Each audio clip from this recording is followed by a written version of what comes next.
ओम शांति।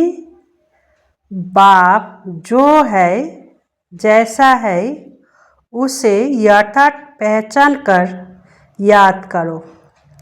इसके लिए अपनी बुद्धि को विशाल बनाओ। বাবা যা বাবা যেমন তাকে অর্থাৎ বাবাকে যথার্থভাবে চিনে বাবাকে স্মরণ করো। এর জন্য নিজের বুদ্ধিকে প্রস্তুত করো। बाप को गरीब निवाज क्यों कहा गया है? বাবাকে গরিব নিবাজ বা দীননাথ কেন বলা হয়েছে? क्योंकि इस समय जब सारी दुनिया गरीब अर्थात दुखी बन गई है तब बाप आए हैं सबको दुख से छुड़ाने। কেননা এই সময় যখন সমগ্র দুনিয়া গরিব অর্থাৎ দুঃখী হয়ে পড়েছে তখনই বাবা এসেছেন সবাইকে দুঃখ থেকে মুক্তি দিতে। এছাড়া কাউকে দয়া করে বস্ত্রদান অর্থদান এসব কোনো চমৎকারের বিষয় না। এসব দিয়ে কেউ বিত্তবান হতে পারে না। এমন নয় যে আমি এই সব দুঃখী মানুষকে অর্থ সাহায্য করলে আমাকে গরিবের বন্ধু বলা হবে। আমি গরিব অর্থাৎ পতিতদের যাদের মধ্যে জ্ঞান নেই তাদের জ্ঞান প্রদান করে পবিত্র করে তুলি। এই কারণেই বাবাকে দীননাথ বা গরিব নিবাজ বলা হয়। তোমরা বাচ্চারা প্রথমত এইসব কথা বুঝতে পারতে না। কলিযুগের মানুষের জানা নেই যে নূতন দুনিয়াতে যেতে হবে, সুতরাং পুরানো দুনিয়াকেও তো ভুলতে হবে।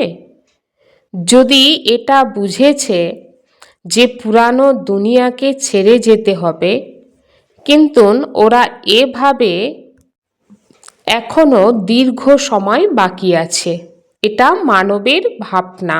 কিন্তু মানব লক্ষ বছর বলার কারণে ভুলে গিয়েছে। এখন বাবা বাচ্চাদের মনে করিয়ে দিতে এসেছেন।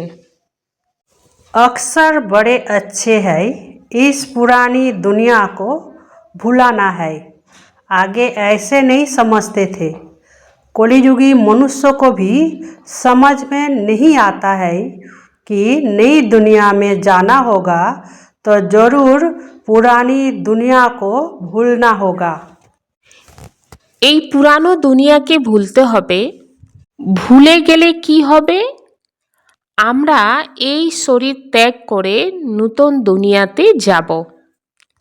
কিন্তু অজ্ঞানতার জন্য এই সব বিষয়ে অর্থ বোঝার জন্য কেউ মনোযোগী হয় না। যেভাবে শিব বাবা বাচ্চাদেরকে বুঝিয়ে বলেন এই এমনভাবে কেউ বুঝিয়ে বলে না। এখন তোমরা বাচ্চারা বুঝতে পেরেছ ব্রহ্মা বাবা অতি সাধারণ। অনেক বিশেষ বাচ্চারাও এই জিনিসটা বুঝতে পারে না, ভুলে যায় যে এই বাবার মধ্যে অর্থাৎ ব্রহ্মা বাবার মধ্যেই শিব বাবা আসেন। শিব বাবা যখন ডাইরেকশন দেয় অনেক বাচ্চা বুঝতেই পারে না যে শিব বাবা ডাইরেকশন দিচ্ছে, তো অনেকে ভাবেন ইনি অর্থাৎ ব্রহ্মা বাবাই ডাইরেকশন দিচ্ছে। এ থেকে বোঝা যায় যে শিব বাবাকে সারাদিনই ভুলে থাকে। সম্পূর্ণরূপে বুঝতে না পারার কারণে মায়া স্মরণ করতে দেয় না, আর স্থায়ীভাবে স্মরণ টিকেও থাকে না। আর স্থায়ীভাবে স্মরণ যদি টিকে না থাকে তো বিকর্ম বিনাশ কিভাবে হবে? বাচ্চারা পুরুষার্থ করতে করতে শেষের দিকে স্মরণের অবস্থা অবশ্যই স্থায়ী হবে। এই সময় এমন কেউ নেই যে কর্মাতীত অবস্থাকে প্রাপ্ত করবেন। শিব বাবা যেমন ঠিক তেমনভাবেই শিব বাবাকে জানতে হবে। জানার জন্য প্রস্তুত বুদ্ধির প্রয়োজন। কিছু মানুষ আবার জিজ্ঞাসা করে, বাপ দাদা কি গরম পোশাক পরেন? তো বাবা বলেন যে বাচ্চারা, তাহলে তোমরা কি উত্তর দেবে? তো এই কথা বলো, দুজনেই পড়েন কম্বাইন্ড রূপে। শিব বাবাকে জিজ্ঞাসা করলে বাবা বলেন, আমি গরম পোশাক পরি, আমার তো ঠান্ডা লাগে না। তবে হ্যাঁ, যার মধ্যে প্রবেশ করি তার অবশ্যই ঠান্ডা লাগে, অর্থাৎ ব্রহ্মা বাবার ঠান্ডা লাগে। আমার তো না খিদে পায় না তৃষ্ণা পাই, কিছুই পাই না। সার্ভিস করতে করতে এই সব বিষয় থেকে আমি ডিটাচ থাকি। আমি খাদ্য গ্রহণও করি না, তৃষ্ণাও মেটাই না। दुनिया में और कोई कह ना सके कि हम रूप बसंत है। तुम अभी पढ़ रहे हो, पिछाड़ी तक नंबर बार पुरुषार्थ अनुसार पढ़ लेंगे। शिव बाबा हम आत्माओं का बाप है ना। দুনিয়াতে আর কেউ একথা বলতে পারবে না যে আমরা রূপ বসন্ত। রূপ বসন্ত অর্থাৎ জ্ঞানী যোগী। তোমরা এখন ঈশ্বরীয় পড়াশোনা করছো, শেষ পর্যন্ত নাম্বার অনুসারে পুরুষার্থ অনুযায়ী পড়বে। শিব বাবা আমরা আত্মাদের পিতা না? তোমরা অন্তর মন থেকে এটা অনুভব করো, তাই না? ভক্তি মার্গে কখনোই অন্তর মন থেকে এই অনুভব হয় না। এখানে তোমরা সঙ্গমে বসে আছো, আর বাচ্চারা বুঝতেও পেরেছে বাবা আবার এই সময়ে অর্থাৎ সঙ্গম যুগেই আসবেন। অন্য সময় বাবার আসার প্রয়োজনই পড়ে না। সত্যযুগ থেকে ত্রেতা আসার প্রয়োজনই নেই। দাপর থেকে কলিযুগে আসারও প্রয়োজন নেই। তাহলে তিনি আসেন কোন সময়? তো বাবা আসেন কল্পের সঙ্গম যুগে। কল্পের সঙ্গম যুগে। বাবা হলেন দীননাথ অর্থাৎ গরিব নিবাজ, অর্থাৎ সম্পূর্ণ দুনিয়া যা গরিব ও দুঃখী হয়ে যায় তাদের পিতা। তো বাবার অন্তরে কি হয়? বাবা ভাবেন যে আমি গরিবের ত্রাণকর্তা অর্থাৎ উদ্ধারকর্তা। প্রত্যেকের দুঃখ দারিদ্র্য নিবারণ হওয়া উচিত। জ্ঞান ছাড়া এই দুঃখ দারিদ্র্য দূর করা যায় না, কারণ জ্ঞান হচ্ছে আলো। এই আলোতে আমরা বাচ্চারা বুঝতে পারি, জানতে পারি ভালো মন্দ। বস্ত্র ইত্যাদি দান করে কাউকে শক্তিশালী বা বিত্তশালী বানানো যায় না, তাই না? অনেক সময় গরিবদের দেখে কাপড় চোপড় দেওয়ার মন হয়ে থাকে, কারণ মনে করা হয় আমি গরিবের বন্ধু। কিন্তু শিব বাবা বলেন উনি তো শুধুমাত্র এক ধরনের গরিবদের জন্য নয়। বাবা গরিব মনে করেন কাদেরকে? যারা পতিত হয়ে পড়েছে। তো বাবা তাদের পাবন করে তোলেন, কারণ বাবা হলেন দীননাথ গরিব নিবাজ। বাবার কর্তব্য পতিতদেরকে পাবন করে তোলা। তাই বাবা বলছেন যে আমি কিভাবে অর্থ দিতে পারি। অর্থ দেওয়ার মতো দুনিয়াতে অনেকেই আছে। তারা প্রচুর ফান্ড সংগ্রহ করেন, অনাথদের দান করে থাকে। তারা ভাবে অনাথ যাদের কোনো নাথ বা পিতা নেই। অনাথ অর্থাৎ গরিব। তো তোমরাও গরিব ছিলে, কারণ তোমাদের পিতা ছিল না, জ্ঞান ছিল না। যে রূপ বসন্ত অর্থাৎ যোগীও জ্ঞানী হতে পারে না, সে অনাথ তুল্যই হয়। যার এই দুটো আছে, জ্ঞান ও যোগ আছে, তাকে সনাত বলা হয়। हमको बाबा नई दुनिया के लिए साहूकार बना रहे हैं। ये पुरानी दुनिया तो खत्म हो जानी है। बाप कितना साहूकार बनाते हैं। ये लक्ष्मी नारायण साहूकार कैसे बने? क्या कोई साहूकार से वर्षा मिला बा लड़ाई की? বাবা আমাদের নতুন দুনিয়ার জন্য বিত্তমান করে তুলেছেন। এই পুরানো দুনিয়া শেষ হয়ে যাবে। বাবা কত বিত্তমান করে তোলেন। এই লক্ষ্মী নারায়ণ ধনী কিভাবে হয়েছেন? কোনো বড় ব্যবসায়ী বা ধনবান ব্যক্তির কাছ থেকে উত্তরাধিকার পেয়েছেন কি? নাকি লড়াই করে পেয়েছে? যেমন অন্যরা রাজ সিংহাসন প্রাপ্ত করে, তেমন করে এরা কি রাজ সিংহাসন পেয়েছিল? নাকি কর্ম অনুসারে এই ঐশ্বর্য প্রাপ্ত হয়েছে? তো কিভাবে ঐশ্বর্য প্রাপ্ত হয়েছে? তো পরমাত্মা পিতা যেভাবে কর্মের সম্বন্ধে বুঝিয়েছিলেন, সেই শ্রেষ্ঠ কর্ম করেই ধনবান হয়েছিলেন। বাবা কর্মের সম্বন্ধে বলেছিলেন কর্ম, অকর্ম, বিকর্ম। কর্মের সম্বন্ধে তোমাদের কাছেও পরিষ্কার, তাই না? শাস্ত্রের মধ্যে কিছু শব্দ আছে সঠিক, কিন্তু এক বস্তা আটাতে যদি 1 চিমটে লবণ দেয়া হয়, তাহলে লবণের পরিমাণ কতখানি হয়?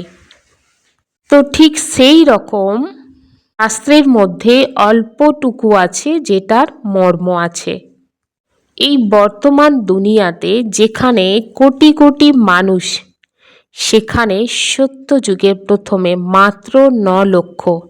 এরই দৃষ্টান্ত দিয়ে বলা হয়েছে আটাতে লবণের পরিমাণ খুবই সামান্য। তো তাহলে বোঝা যাচ্ছে দুনিয়ার বেশিরভাগ অংশই বিনাশ হয়ে যাবে এবং অল্প সংখ্যক আত্মা সঙ্গম যুগের শেষে অবশিষ্ট থাকবে। তার আগেই যারা শরীর ত্যাগ করে চলে যাবে, তারা পরের দিকে যাওয়ার আত্মাদের ঘরেই নিয়ে যাবে। সকল আত্মার কৃত কর্মের ওপরে ফলাফলের সুখ শান্তি নির্ভর করে, সেই অনুযায়ী সুখে থাকে। इस दुनिया में बहुत परिवार ऐसे अच्छे होते हैं, बात मत पूछो। बाबा का देखा हुआ है, बहुएं एक ही घर में ऐसे शांत मिलाप में रहती है जो बस सभी साथ में भक्ति करती है, गीता पढ़ती है। तो बाबा ने पूछा, इतनी सब इकट्ठी रहती, झगड़ा आदि नहीं होता? ব্রহ্মা বাবা এই দুনিয়াতে এমন কিছু পরিবার দেখেছেন, বড় পরিবার একত্রে থাকা সত্ত্বেও এত শান্ত পরিবেশে সবাই মিলেমিশে থাকে, সবাই একত্রে ভক্তি অর্চনা করে, গীতা পাঠ ইত্যাদি করে। তো ব্রহ্মা বাবা জানতে চেয়েছিলেন একত্রে এতজন থাকে তবুও কি তাদের মধ্যে কোনো ঝগড়াঝাটি নেই? উত্তরে জানিয়েছিলেন, আমাদের কাছে তো স্বর্গ এসে ধরা দিয়েছে যে আমরা সবাই একসাথে থাকি, কোনো লড়াই ঝগড়াতেই নেই, সকলে শান্তিপূর্ণভাবে থাকে। তো তারা এখানে স্বর্গের সুখ অনুভব করে। বুদ্ধিতে যখন স্বর্গের ধারণা আছে, স্বর্গ তো অবশ্যই কখনো ছিল, যা এখন অতীত হয়ে গিয়েছে, আবার তার সূচনা হতে চলেছে। কিন্তু স্বর্গে যাওয়ার জন্য যে স্বভাব সংস্কারের প্রয়োজন, তা বাচ্চাদের মধ্যে দেখা যায় না। সেই স্বভাব সংস্কার কলিযুগের স্বভাব সংস্কারকে ধরেই আছে। যদিও স্বর্গের দাস দাসীর প্রয়োজন, তো বাবা বলেন যে পদের নির্ণয় হবে গুণের তারতম্য অনুসারে, অর্থাৎ বাচ্চাদের মধ্যে কেমন গুণ, কেমন সংস্কার, সেই অনুসারে পদের নির্ণয় হবে। কারণ রাজধানী স্থাপন হচ্ছে না, তো যারা ব্রাহ্মণ হবে তারা দৈবিক ঘরানায় যাবে, কিন্তু নাম্বার অনুসারে, পুরুষার্থ অনুযায়ী।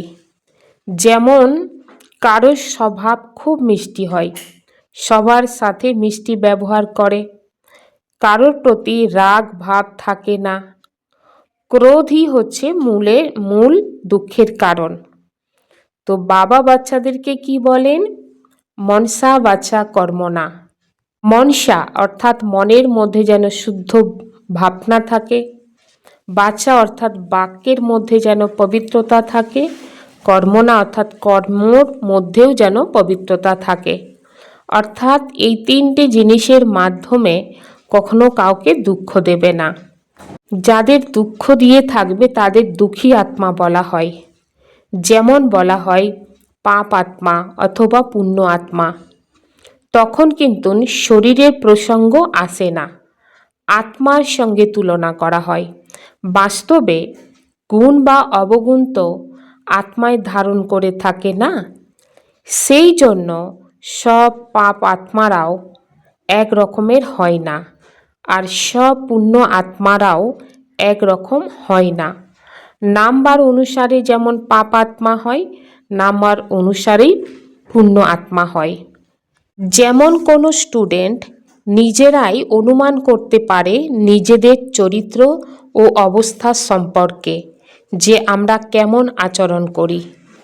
সবার সাথে কি মধুর আচরণ করি? কেউ কিছু বললে উল্টো পাল্টা উত্তর দিই না তো? বাবাও বাচ্চাদের শিক্ষা দেন সবার সাথে মধুর ব্যবহার করার জন্য। কেউ যদি সেই ধরনের কিছু বলে তবুও তাকে উল্টো পাল্টা জবাব না দিতে। অনেকেই বাবাকে বলেন বাচ্চাদের ব্যবহারে রাগ হয়। বাবা বলেন যতদূর সম্ভব ভালোবাসা রেখে কাজ করবে, মোহহীন হতে হবে, অর্থাৎ বাচ্চার প্রতি মোহ থাকলে চলবে না। निर्मोही बनना है, हर एक से प्यार से काम लेना, गुस्सा नहीं करना, अनाथ को सनाथ बनाने की सेवा करनी है। বাবা বাচ্চাদেরকে বলছেন নির্মোহী হতে হবে, প্রত্যেকের সাথে ভালোবেসে কাজ করতে হবে, রাগ করলে চলবে না। অনাথ বাচ্চাদেরকে সনাথ বানানোর সেবা করতে হবে। তো এখানে বাবা অনাথ বলতে যে গরিব, তো গরিব বাচ্চা তাদেরকেই বলছেন যেসব আত্মা পতিত হয়ে আছে, দুঃখী হয়ে আছে, তাদেরকে সনাথ বানানো সেবা করতে হবে, অর্থাৎ ঈশ্বরীয় পরিচয় দিতে হবে। अपने फरिश्ते रूप द्वारा गति सद्गति का प्रसाद बांटने वाले मास्टर गति सद्गति दाता भव। নিজের ফরিস্তা রূপের মাধ্যমে গতি সদ্গতির প্রসাদ ভাগ করে দেবে, এর জন্য মাস্টার সদ্গতি দাতা হতে হবে। বর্তমান সময় বিশ্বের অনেক আত্মা পরিস্থিতির বশে চিল্লাচ্ছে। কেউ জিনিসপত্রের অতিরিক্ত মূল্য বৃদ্ধির জন্য, কেউ ক্ষুধার কারণে, কেউ শরীরের রোগের কারণে, কেউ মনের অশান্তির কারণে। সকলের দৃষ্টি টাওয়ার অফ পিসের দিকেই যাচ্ছে। সবাই দেখছে হাহাকারের পরে জয় জয়কার কবে হবে। তো এখন নিজের সাকারি ফরিস্তা রূপের মাধ্যমে বিশ্বের দুঃখকে দূর করতে হবে। মাস্টার গতি সদ্গতি দাতা হয়ে ভক্তদের গতি আর सद्गतिर प्रसाद वितरण करते হবে। मन को इतना शक्तिशाली बना लो जो कोई भी परिस्थिति मन को हलचल में ना ला सके। মনকে এতটাই শক্তিশালী বানিয়ে নিতে হবে যে কোনো পরিস্থিতি যেন মনকে দোলাচলে না নিয়ে আসতে পারে। এখন সম্পন্ন বা কর্মাতীত হওয়ার ধুন লাগাতে হবে। এখন সেবার কর্মের বন্ধনে এসো না। আমার স্থান, আমার সেবা, আমার স্টুডেন্ট, আমার সহযোগী আত্মারা, এটাই হলো সেবার কর্মের বন্ধন। এই কর্মবন্ধন থেকে কর্মাতীত হও। তো কর্মাতীত হতে হবে, আর ইনি সব কিছু এই অনুভব করিয়ে আত্মাদেরকে পরমাত্মার নিকটে নিয়ে আসতে হবে। ওম শান্তি।